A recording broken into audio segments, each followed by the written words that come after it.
ఈ మధ్య కాలంలో కాంగ్రెస్ గవర్నమెంట్ అధికారంలోకి వచ్చాక హైదరాబాద్లో ఎక్కువగా మనకి బాగా వినిపించిన పేరు హైడ్రా. అసలు ఈ హైడ్రా వచ్చినప్పటి నుంచి కూడా సెన్సేషన్స్ క్రియేట్ చేస్తూనే ఉంది, ఎప్పుడు కూడా న్యూస్లో నిలుస్తూనే ఉంది. అసలు హైడ్రా ఏంటి, అసలు ఈ కూల్చివేతలు ఎంతవరకు కరెక్ట్, ఇలా అక్రమ నిర్మాణాలను కూల్చివేస్తూ కూడా హైడ్రా సెన్సేషన్ క్రియేట్ చేస్తోంది. దీనికి సంబంధించి రంగనాథ్ చాలా కీలక అంశాలను కూడా వెల్లడించారు. ప్రస్తుతం ఇదే అంశానికి సంబంధించి మనతో మాట్లాడడానికి మనతో పాటు ఉన్నారు B Varun, high court advocate, Hyderabad law firms. నమస్తే సార్. నమస్తే. ముందుగా ఎలా ఉన్నారు? బాగున్నాం.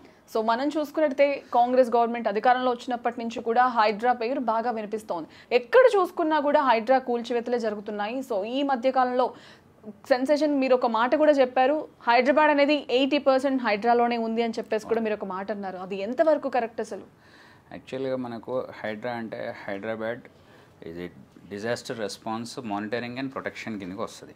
అది ఎప్పటి నుంచో ఉన్న సంస్థనే యాక్చువల్గా, కాకపోతే ఈ మధ్య పేరు పెట్టారు, మన చీఫ్ మినిస్టర్ రేవంత్ రెడ్డి గారి ఆధ్వర్యంలో నడుస్తుంది. అయితే ఇక్కడ ఏంటంటే FTL జోన్స్ పరంగా అని తీసుకుంటున్నారు, దానివల్ల డెమోషన్లు చేస్తున్నారు. కానీ మనం చూస్తే హైదరాబాద్ మ్యాప్ పరంగా 1911 పరంగా ఉన్న రిపోర్ట్స్, అప్పుడు సర్వే మ్యాప్స్ అని తీసుకుంటే 80% of the Hyderabad comes under the HYDRAA. ఎన్నో బిల్డింగ్స్ కన్స్ట్రక్షన్ డెమాలిష్ చేయాలని వస్తుంది.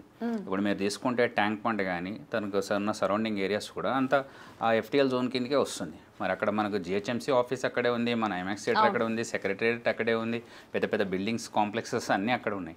ఆ మాటకు వస్తే అవన్నీ కూడా డెమాలిష్ చేయాల్సి వస్తుంది. సో ఇప్పుడు మీరు అన్న క్వశ్చన్ ప్రకారం అందరికి ఒక క్వశ్చన్ మార్క్. సో హైడ్రా అనేది ఓన్లీ సామాన్యులకేనా, మరి వీటికి ఏం లేదా? హైడ్రా అనేది యాక్చువల్గా మెయిన్ కాన్సెప్ట్ ఆఫ్ హైడ్రా ఏంటంటే, ఇప్పుడు మనకు వరదలు వస్తుంటాయండి, వర్షాకాలం రైనీ సీజన్ ఇవన్నీ వస్తుంటాయి. ఇవన్నీ కూడా ఒక చోట స్టాక్ అయిపోయి పబ్లిక్కి ఇబ్బంది కలిగించి వరదల వల్ల చాలామంది ఇప్పుడు ప్రాణ నష్టాలు కూడా జరిగినాయి. ఓకే, అది ఉండకుండా వాటర్ ఫ్లో అనేది ఒక చోట స్టాగ్నెంట్గా ఉండకుండా వాటర్ ఫ్లో అయిపోయింది అనుకోండి, మనకి ఎక్కడ స్టోరేజ్ ఉండదు. ఓకే, అలాగే ఎప్పుడైనా వాటర్ స్కేర్సిటీ ఉన్న సిచ్యువేషన్స్ కానీ అలాంటివి రాకుండా, ఈ ఎంక్రోచ్మెంట్స్ అనేవి లేకుండా ఒక హెల్దీ అట్మాస్ఫియర్ ఉండడానికి పెట్టిన సంస్థ. అయితే ఇక్కడ పూర్ పీపుల్ అని కాదు, రిచ్ పీపుల్ కానీ విల్లాస్లో ఉన్న వాళ్ళు కూడా డెమాలిష్ చేయడం జరిగింది ఎంతోమందివి. కాకపోతే ఇక్కడ ఏంటంటే ఒక ప్రాపర్ నోటీస్ ఉండాలి, ఒక డ్యూ ప్రాసెస్ అనేది ఫాలో అవ్వాలి. మనకు ఒక రిలవెంట్ టైం ఇవ్వాలి వాళ్ళకి. ఒక 2-3 డేస్ ముందు ఇన్ఫార్మ్ చేస్తే వాళ్ళ సామాన్లు ఏవో బయట పెట్టేసుకుంటారు, ఏదో అరేంజ్ చేసుకుంటారు, అప్పుడు ఏదైనా చేయాలి. కానీ హైడ్రా నోటీసులు ఇవ్వకుండా చాలా కూల్చివేతలు చేసిందని చెప్పేసి కూడా మనం విన్నప్పుడు, హైడ్రా వచ్చినప్పటి నుంచి కూడా ఎంత నెగిటివిటీ ఉందో పాజిటివిటీ కూడా అంతే ఉంది. మనం చూసుకున్నట్టయితే ప్రాపర్గా నోటీసులు ఇవ్వకుండా అప్పటికప్పుడు వచ్చి కూల్ చేశారు చాలా మంది అని చెప్పేసి కూడా రోడ్డు మీద పడ్డ వాళ్ళు కూడా చాలా మంది ఉన్నారు.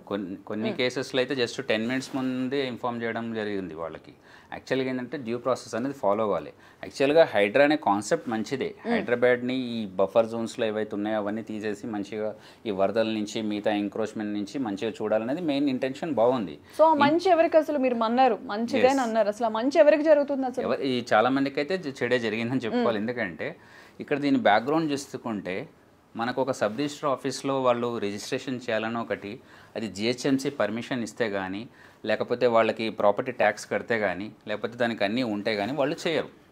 వాళ్ళ ప్రాపర్టీ అని చెప్పుకోవడానికి సబ్ రిజిస్టర్ ఆఫీస్లో ఆ ఏరియాలో డ్రైనేజ్ ఫ్లో అవ్వడానికి కూడా వాళ్ళకి ఛాన్స్ ఉండాలంటే సెవరేజ్ బోర్డు వాళ్ళు చూసుకోవాలి. అలాగే ఎలక్ట్రిసిటీ డిపార్ట్మెంట్ వాళ్ళు అక్కడ ఎలక్ట్రిసిటీ పోల్స్ ఇవన్నీ వేసి ఉండాలి. రోడ్స్ అండ్ బిల్డింగ్స్ వాళ్ళు కూడా రోడ్స్ అవన్నీ వేస్తేనే కూడా అక్కడ ఒక ఏరియా అనేది ఫామ్ అయింది. సో ఈ FTL జోన్ దగ్గర ఉందని ఎవరికి తెలుసది? GHMC నుంచి ఏమైనా ఉందా? ఎక్కడ పర్మిషన్స్ ఇచ్చినది వాడు, ఎవరు పర్మిషన్ ఇచ్చారు వాళ్ళు, ఆ పర్మిషన్ ఇచ్చిన వాళ్ళు అందరూ కూడా లయబులే ఉంటారు.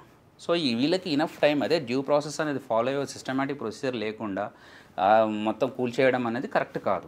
సో మరి ఇప్పుడు ఈ తతంగాణ అన్నిటికీ కూడా ఎవరు రెస్పాన్సిబుల్? ఎందుకంటే ఇప్పుడు మీరు అన్నారు పర్మిషన్ లేకుండా ఏది బిల్డ్ చేయలేరు, ఏది కన్స్ట్రక్ట్ చేయలేరు. సో అప్పుడు పర్మిషన్స్ ఇచ్చారు, సో అప్పుడు ఆ పర్మిషన్స్ ఏంటి, మరి ఇప్పుడు కూల్చివేస్తున్నారు, ఇప్పుడు దీనికి ఎవరు రెస్పాన్సిబుల్ అసలు? ఇప్పుడు లేటెస్ట్గా ఇప్పుడు మనకు ఏదో డిజాస్టర్ రెస్పాన్స్ అనుకుంటూ వీళ్ళు హైడ్రాని బైక్ తీసుకొచ్చారు. కానీ పర్మిషన్ ఇచ్చినప్పుడు ఇప్పుడు ఒక ఏరియాలో ఎవరికి యాక్చువల్గా ఒక రెస్పాన్సిబుల్ అనేది లేదు. ఇక్కడ కరెంట్ డిపార్ట్మెంట్, ఎలక్ట్రిసిటీ వాళ్ళు రెస్పాన్సిబుల్ ఉన్నది, ఇందాక చెప్పుకున్నట్టు రోడ్స్ వాళ్ళు రెస్పాన్సిబులే, డ్రైనేజ్ సిస్టమ్ నడిపిస్తున్న సెవరేజ్ బోర్డు వాళ్ళు రెస్పాన్సిబుల్ ఉన్నారు, అలాగే అక్కడ మిగతా చుట్టుపక్కల కన్స్ట్రక్ట్ చేసిన ప్రతి ఒక్కరు రెస్పాన్సిబుల్ ఉన్నారు.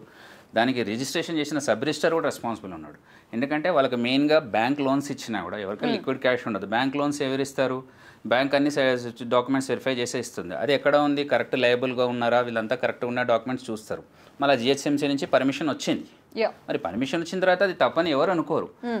మంచి అమౌంట్ పెట్టి కొనుక్కున్న వాళ్ళే ఉన్నారు, ఓనర్సే ఉన్నారు చాలా మటుకు.